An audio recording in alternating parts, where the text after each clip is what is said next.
Coucou tout le monde, j'espère que vous allez bien. Je suis très ravie de vous retrouver aujourd'hui pour cette nouvelle vidéo dans laquelle nous allons parler de l'abstinence sexuelle.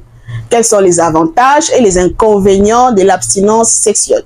Je vous dis tout dans cette vidéo, installez-vous confortablement parce que ça commence maintenant. L'abstinence sexuelle peut signifier différentes choses selon les personnes. Mais au sens strict, nous dirons que l'abstinence sexuelle consiste à choisir de n'avoir aucun type de contact sexuel. Vous n'avez pas à être vierge pour pratiquer l'abstinence sexuelle. Par là, vous comprenez que vous pouvez pratiquer l'abstinence sexuelle même si vous avez déjà eu des relations sexuelles. En fait, beaucoup de personnes s'abstiennent de façon définitive ou temporaire pour des raisons variées. Comme premièrement, la culture et la religion. Deuxièmement, la prévention des maladies sexuellement transmissibles et les VIH. Troisièmement, la prévention de la grossesse. Quatrièmement, l'abstinence sexuelle peut être pratiquée pour des raisons médicales. Par exemple, en cas d'une fécondation in vitro, on demande à l'homme de s'abstenir pendant 2 à 7 jours afin de recueillir un échantillon de sperme avec meilleure concentration en spermatozoïdes possible. Ou soit, l'homme peut s'abstenir en cas de fracture du pénis. Ou soit encore, la personne peut s'abstenir en cas d'une maladie grave et douloureuse au quotidien. Cinquièmement, on peut aussi pratiquer l'abstinence sexuelle s'il y a un sentiment de ne pas être prête ou de ne pas vouloir des relations sexuelles, sans pour autant justifier ce choix par des convictions philosophiques ou religieuses. Bref, il y a plusieurs raisons qui peuvent pousser la personne à pratiquer l'abstinence sexuelle. Alors, que se passe-t-il dans le corps lorsque l'on décide de pratiquer l'abstinence sexuelle? Commençons par les inconvénients. Premièrement, l'abstinence sexuelle augmente les risques de développer certaines maladies de la prostate comme le cancer de la prostate. Parce que l'abstinence sexuelle entraîne la rareté des éjaculations. Une étude scientifique publiée en 2016 dans le journal Urologie européen dit que une activité sexuelle régulière, c'est-à-dire en moyenne 21 éjaculations par mois, diminuerait le risque de développer une maladie de la prostate parce que ces éjaculations entraîneraient en quelque sorte le nettoyage de la prostate, vu qu'elle participe à la production du liquide qui compose le sperme qu'on appelle liquide séminal. Alors, lorsque vous pratiquez l'abstinence sexuelle, vous risquez de développer certaines maladies de la prostate à cause de la rareté des éjaculations. Comme deuxième inconvénient, l'abstinence sexuelle peut entraîner le trouble de l'érection chez l'homme.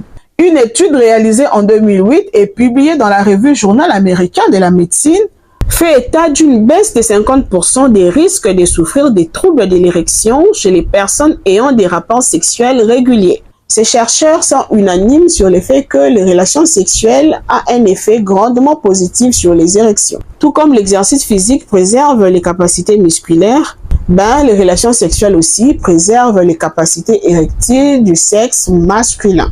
Donc, si vous pratiquez l'abstinence sexuelle pendant un long moment, vous risquerez probablement de rencontrer ces problèmes ou ces soucis de dysfonctionnement érectile. Comme troisième inconvénient, l'abstinence sexuelle chez une femme peut faire en sorte que la lubrification soit lente ou difficile. Parce que l'activité sexuelle régulière permet aux organes sexuels de fonctionner sans encombre. Une étude scientifique dit que le processus qui permet à la vulve de se lubrifier bénéficie beaucoup de la régularité de ses activités. Ce qui fait qu'après un arrêt de la vie sexuelle, la lubrification demandera plus de temps. De même, les tissus vaginaux peuvent ne plus avoir l'habitude de se relaxer à chaque pénétration après la reprise d'une vie sexuelle. Et on peut avoir la sensation que les parois du vagin sont plus serrées, ce qui est normal après un long moment d'abstinence. Il faudra juste du temps pour que cela revienne comme avant. Laissez-moi vous signaler quelque chose. Mesdames, lorsque vous pratiquez l'abstinence sexuelle, alors que vous n'êtes pas vierge, n'introduisez jamais vos doigts dans les vagins. Je sais qu'il y a des dames qui nettoient l'intérieur du vagin. En fait, elles disent qu'elles doivent introduire le doigt pour enlever les saletés. Il n'y a pas de saleté au niveau vaginal. Ok? On n'a pas besoin d'introduire le doigt pour nettoyer les vagins. Les vagins s'auto-nettoient. Lorsque vous parlez, lorsque vous riez, lorsque vous sautez, lorsque vous mangez, tous les mouvements que vous faites permettent aux sécrétions vaginales de s'écouler du vagin. D'accord? Le vagin n'a pas besoin de votre doigt. Si vous avez l'habitude d'introduire le doigt dans les vagins sous prétexte de nettoyer l'intérieur du vagin, sachez que même après un long moment d'abstinence, vous n'aurez jamais cette sensation de rétrécissement. Pas du tout. Pas du tout. Sachez que lorsque vous introduisez les doigts dans les vagins, pour n'importe quelle raison, le vagin va s'élargir. Il va se dire, je dois m'élargir parce qu'il y a quelque chose qui veut entrer. D'accord? Alors, peu importe le temps que vous prendrez pour pratiquer l'abstinence, vous n'aurez pas cette sensation que les parois du vagin sont plus serrées. Vous n'aurez pas cette sensation. Je sais de quoi je vous parle. Un jour, j'ai reçu une dame dans mon cabinet qui est venue. Elle m'a dit, docteur, j'ai pratiqué l'abstinence sexuelle pendant 2 ans, mais quand j'ai repris ma vie sexuelle, mon partenaire m'a dit que je ne suis pas serrée, donc je ne pratiquais pas l'abstinence sexuelle. Alors, quand j'ai essayé de parler avec la dame, j'ai compris qu'elle avait cette habitude-là, d'introduire les doigts pour nettoyer l'intérieur du vagin, ce qui n'est pas bon. Donc, si vous pratiquez l'abstinence sexuelle, n'introduisez rien dans le vagin. C'est alors que vous aurez cette sensation de rétrécissement. D'accord? Merci. 4e inconvénient, l'abstinence sexuelle peut augmenter ou soit diminuer votre libido. La baisse de libido survient parce que, normalement, lors des rapports sexuels, le corps sécrète des hormones, principalement des endorphines, et ces hormones procurent une sensation de bien-être et permettent d'associer le sexe à un sentiment positif. Alors, quand ces hormones ne circulent plus dans le corps, vous aurez moins besoin de pratiquer l'activité sexuelle et votre libido va diminuer. Mais certaines études disent le contraire. Elles disent que lorsqu'on pratique l'abstinence sexuelle, on accroît la libido parce qu'on a tendance à penser tout le temps à l'activité sexuelle. D'ailleurs, c'est à cause de ça que l'abstinence sexuelle est difficile à pratiquer. Ok? Le fait d'y penser tout le temps, fait en sorte que l'abstinence sexuelle soit difficile à pratiquer. Surtout lorsque vous vous livrez à l'alcool et à la drogue. Donc, selon cette étude, avoir des relations sexuelles peut servir à contrôler une libido en proie à diverses fluctuations. Cependant, les chercheurs estiment que le niveau de votre libido dépend tout simplement de votre propre expérience sexuelle. Comme 5e inconvénient, l'abstinence sexuelle rend faible ou fragilise le système immunitaire. Le système immunitaire est un groupe de tissus et d'organes qui fabriquent et emmagasinent des cellules qui combattent les infections et les maladies de notre corps. Alors, lorsqu'il est faible, le corps est exposé aux infections et maladies. Selon une étude réalisée par des chercheurs de l'université Wilkes-Barre en Pennsylvanie aux USA, comprenez-moi, je ne suis pas anglophone. Alors, je disais qu'une étude réalisée par des chercheurs de l'université Wilkes-Barre en Pennsylvanie aux USA sur un échantillon de 100 étudiants a démontré que le risque d'attraper un rhume diminue de 60% lorsqu'on pratique l'activité sexuelle 2 fois par semaine. En effet, ces personnes voyaient leur production de protéines qu'on appelle immunoglobuline A s'élever 30%. Ces dernières sont la première ligne de défense corporelle contre les virus et les bactéries. Donc, si vous pratiquez l'abstinence sexuelle, vous privez le corps de cette ligne de défense importante. Soit vous rendez ce système faible et vous risquerez de tomber malade plus souvent. Comme 6e inconvénient, sachez que lorsque vous pratiquez l'abstinence sexuelle pendant un long moment, votre santé cardiovasculaire peut en pâtir. Vous devez savoir qu'une activité sexuelle est liée à une bonne santé cardiovasculaire. C'est-à-dire, pour avoir des relations sexuelles, il faut que le cœur et les vaisseaux soient en bonne santé. Donc, l'activité sexuelle est comme toute activité physique. Que lors de cette activité, il y a sécrétion d'adrénaline qui va agir sur le système cardiovasculaire en augmentant la pression artérielle et les rythmes cardiaques. Alors, en ayant une activité sexuelle régulière, votre cœur et les vaisseaux vont s'adapter à ces changements soudains lors des relations sexuelles ou d'activités physiques. Mais si vous pratiquez l'abstinence sexuelle, ce changement soudain des pressions artérielles et du rythme cardiaque peut être difficile lors de la reprise des relations sexuelles. Dans d'autres cas, ces changements brusques ou soudains peuvent entraîner des crises cardiaques, des infarctus, voire même la mort. C'est que beaucoup de gens oublient et meurent pendant l'activité sexuelle. J'en profite pour vous donner un petit conseil. Si vous êtes cardiopathe ou si vous êtes hypertendu, avant d'avoir des relations sexuelles, rassurez-vous que votre cardiopathie est stable. Rassurez-vous que votre tension est stable ou soit elle est bonne. Sinon, vous risquerez de partir pendant l'acte sexuel. Vous risquerez de mourir pendant l'activité sexuelle, ou soit faire une crise cardiaque, ou soit faire un AVC si vous êtes hypertendu. Parce que pendant l'activité sexuelle, le sang circule très vite, ce qui fait que la tension augmente, les cœurs pompent le sang plus vite que d'habitude.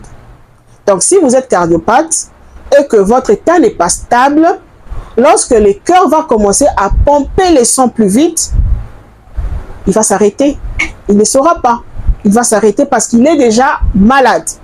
D'accord? Si vous êtes cardiopathe. Et si vous êtes hypertendu, si la tension n'était pas stable ou la tension n'était pas bonne avant l'activité sexuelle, lorsque vous commencerez à pratiquer l'activité sexuelle pendant l'acte, la tension va monter, alors vous risquerez de faire un accident vasculaire cérébral hémorragique. C'est-à-dire un vaisseau au niveau du cerveau là-bas va se couper et vous ferez un AVC, ce qui est très dangereux. D'accord? Donc, rassurez-vous que votre tension est stable, vous avez une bonne tension et rassurez-vous que votre cœur ne décompense pas. Sinon, vous risquerez de mourir sur scène. Comme 7e inconvénient, l'abstinence sexuelle peut entraîner du stress. Pendant l'activité sexuelle, le corps sécrète des hormones qu'on appelle endorphines qui procurent une sensation de bien-être. Et cette sensation de bien-être fera en sorte que le corps se débarrasse du stress. Donc, si vous pratiquez l'abstinence, ces hormones ne seront pas sécrétées, d'où le stress. Comme 8e inconvénient, l'abstinence sexuelle peut entraîner un manque de confiance en soi. Parce que normalement, l'activité sexuelle régulière a des propriétés antidépressives et vous aide à vous sentir désirable. Alors, une période d'abstinence vous prive potentiellement de cette source de go boost, d'où manque de confiance en soi. Retenez une chose, peu importe la durée de l'abstinence sexuelle, dès que vous reprenez votre vie sexuelle, tout redeviendra à la normale. Oui, bien que ça ne sera pas du coup, mais ça redeviendra à la normale. D'accord? Les désirs sexuels, les troubles érectiles, la diminution de la libido, tout ça là redeviendra à la normale, mais avec le temps. Donc, si vous êtes devant une personne qui a eu à pratiquer l'abstinence sexuelle pendant longtemps, s'il vous plaît, soyez tolérants. Ok? Ne soyez pas exigeants. Ne dégoûtez pas si vite. Patientez, allez, mollo mollo. D'accord? Merci. Alors, comme avantage de l'abstinence sexuelle, premièrement, nous avons la prévention de la grossesse. Donc, lorsque vous pratiquez l'abstinence sexuelle, il est difficile pour vous de tomber enceinte. Voilà pourquoi, pour éviter une grossesse, l'abstinence sexuelle peut être utilisée comme méthode de contraception. Comme deuxième avantage de l'abstinence sexuelle, vous diminuez le risque de développer des maladies sexuellement transmissibles. Les maladies sexuellement transmissibles sont dues à des virus, des bactéries ou des parasites. En fait, lors des rapports sexuels non protégés, que ce soit rapport sexuel oral, vaginal ou anal, et quel que soit le sexe des partenaires, il y a un contact étroit. Ce qui fait qu'il y a un échange de liquides biologiques génitaux comme le sperme et les sécrétions vaginales. Et cet échange-là favorise la transmission des maladies sexuellement transmissibles, si l'un des partenaires en a bien sûr. Comme troisième avantage de l'abstinence sexuelle, vous diminuez les risques de développer des infections urinaires post-coïtales, c'est-à-dire des infections urinaires qui surviennent après un rapport sexuel. En fait, lors des relations sexuelles, il y a le mouvement de va-et-vient, accompagné de frottements, ce qui favorise le passage des germes de l'anus vers le vagin. Alors, comme l'orifice urinaire qu'on appelle urètre et les vagins sont si proches, Toujours pendant ces mouvements de va-et-vient accompagnés de frottements lors des relations sexuelles, l'orifice urinaire va entrer en contact avec les bactéries ou les microbes présents à l'entrée du vagin. Or, pendant l'activité sexuelle ou soit pendant la pénétration sexuelle, l'urètre est comprimé, ce qui facilite l'ascension de bactéries vers la vessie et entraîner une cystite, qui est une infection urinaire. Voilà pourquoi il est conseillé d'uriner après un rapport sexuel pour faire descendre ou sortir ces bactéries qui essayaient de remonter vers la vessie.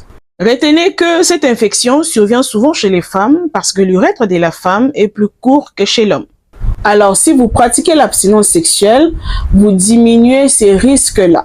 C'est-à-dire vous diminuez les risques d'attraper des maladies sexuellement transmissibles et les infections urinaires post-coïtales, soit les infections urinaires qui surviennent après une activité sexuelle. Comme troisième avantage, l'abstinence sexuelle ne coûte rien. Elle est accessible à tout le monde et peut s'amorcer à toute période de la vie. Quatrième avantage, l'abstinence sexuelle n'a aucun effet médical ou hormonal.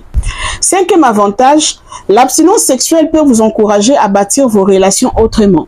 D'ailleurs, il existe des moyens de créer des moments d'intimité avec quelqu'un sans qu'intervienne une activité sexuelle. Comme discuter, écouter, partager, se tenir la main, s'embrasser et passer du temps ensemble peuvent améliorer la confiance et la proximité entre le partenaire. Il importe de prendre votre décision pour vous-même et de définir ce que l'abstinence signifie pour vous et votre partenaire. Merci à toi qui as suivi la vidéo jusqu'à la fin. J'espère qu'elle t'a plu. Alors, n'oublie pas de t'abonner, de liker, de partager et d'activer la cloche de notification pour ne rater aucune vidéo. Quant à moi, je vous dis au revoir et à la prochaine.